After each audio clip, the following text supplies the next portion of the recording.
रोक लेता है, स्वामी कुछ दिन और रुकिए, अब मैं राजा हो गया हूँ, मेरे यहाँ रुकिए। सुबह सुबह लक्ष्मण पास आते हैं, भाई को उदास देख के पूछते हैं कि आप उदास क्यों हैं भैया? तो श्रीमद् वाल्मीकि रामायण में कहा है कि वो कहते हैं कि अपि स्वर्णमयी लंका न मे लक्ष्मण रोचते, ये सोने की लंका है लेकिन मुझे अच्छी नहीं लगती। जननी जन्म भूमिश्च स्वर्गादपि गरीयसी, जो जननी जन्म भूमि है वो स्वर्ग से भी आगे है, वो स्वर्ग से भी बड़ी है।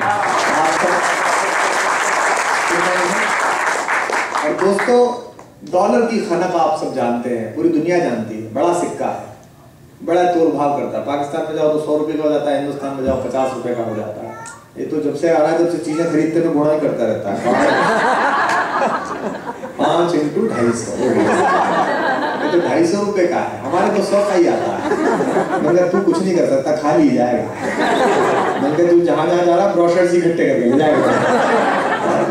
अरे किसका है? लेकिन दोस्तों, एक जंगल में 2 लोग जा रहे थे, 2 दोस्त जा रहे थे, पुराना जमाना था, घोड़े पर। एक सेठ था और एक शायर था।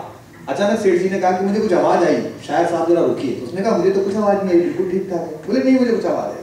दोनों ने घोड़े रोके, पीछे लौटे। सेठ जी ने सब तरफ पत्ते खंगाल कर देखे तो एक सोने का सिक्का लिखा। बोले देखो, ये घोड़े के पैर से लगा था, इसकी मुझे आवाज आई। उन्होंने जेब में रख लिया, फिर चल दिए। थोड़ी देर बाद कवि ने अचानक कहा घोड़ा रोको, मुझे कुछ आवाज आई।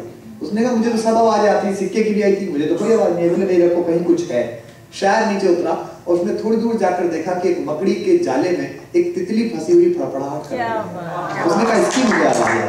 आप सिक्के की खनक सुनते हैं, लेकिन जिस दिन तितली के पैरों की फड़फड़ाहट सुनना शुरू कर देंगे, उस दिन सच्चे और अच्छे इंसान होंगे।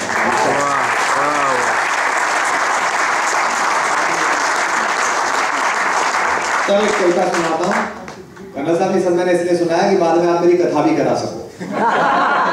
60 साल तक यही थोड़ी करेंगे, अपन तो सब काम कर लेते हैं। मेरे पड़ोस में एक नोएडा में चौधरी साहब के खेत में 20 फुट पे पानी निकल आया, तो रात को वो स्कॉर्पियो में बैठ के आया 2 बजे। स्कॉर्पियो, बोलेरो, सफारी, ये ऐसी गाड़ियां हैं, इनमें बैठो तो ऐसी अनुभूति होती है कि हमला करने जा रहे हैं। ऐसा लगता है नहीं कोई अच्छा काम करने जा रहे हैं। बताओ कहाँ है, किसने मालूम? तो आया रात को 2 बजे, पुराना दोस्त था, वो दरवाजा खटखटा। मैंने हाँ पंडित, मैंने कहा हाँ बोलो चौधरी साहब। भाई हमारे खेत में 20 फुट में पानी निकल आया।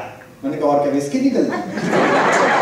बोला तू तो मजाक कर रहा है। वो हमने ज्योतिषी जी को फोन करा था, उन्होंने कहा कि रात को 2 बजे कथा कराओ सत्यनारायण की खेत में अभी। मैंने कहा करा ले। बोले आप पंडित कहाँ मिलेगा? तू ही है। मैंने कहा मुझे कविता पढ़नी आती है, कथा पढ़नी नहीं आती। बोला बकवास ना करे, बैठ ले तू।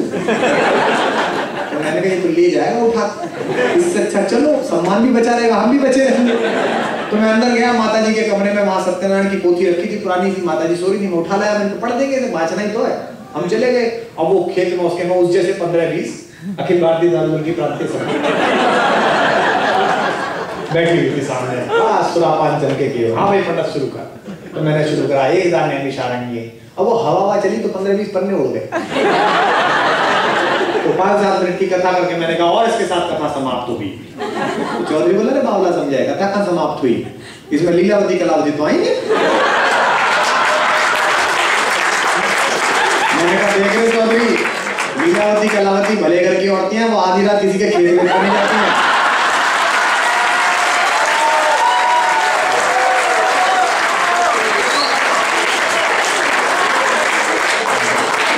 मैंने कहा अपने घर का करा और दोनों आएंगी, सहेलियों को लेके आएंगे। तो आपको हर तरह का काम तैयार रखना पड़ता है। हम जिस जगह पैदा हुए वहाँ हरकत ही ऐसी होती है। मैं आपको एक गीत सुनाता हूँ, बिल्कुल ताजा गीत है, अभी यहाँ तो कहीं नहीं सुनाया है, और पहली बार पढ़ूंगा तो आपका सुर, आपका साथ चाहूंगा, आप गुनगुनाएं गाएं। अब पिछले कुछ दिनों से 1 साल से ऐसा हुआ है अन्ना मूवमेंट के बाद कि सुबह ही सुबह मैं सो के उठता हूँ तो मेरा बिजनेस मैनेजर कहता है कि साहब वो मीडिया आ गया बाहर। देखा तो 15-20 कैमरे खड़े हैं। भाई क्या कर दिया? हमने क्या कर दिया? बोले आपने कुछ नहीं करा, वो दिग्विजय सिंह ने ट्वीट कर दिया। मैंने कहा यार अब इस पर टिप्पणी करो। सुबह सुबह हम नित्य नैमित्तिक क्रियाएं करते हैं, चिड़िया बीट करती है, ये ट्वीट करता है।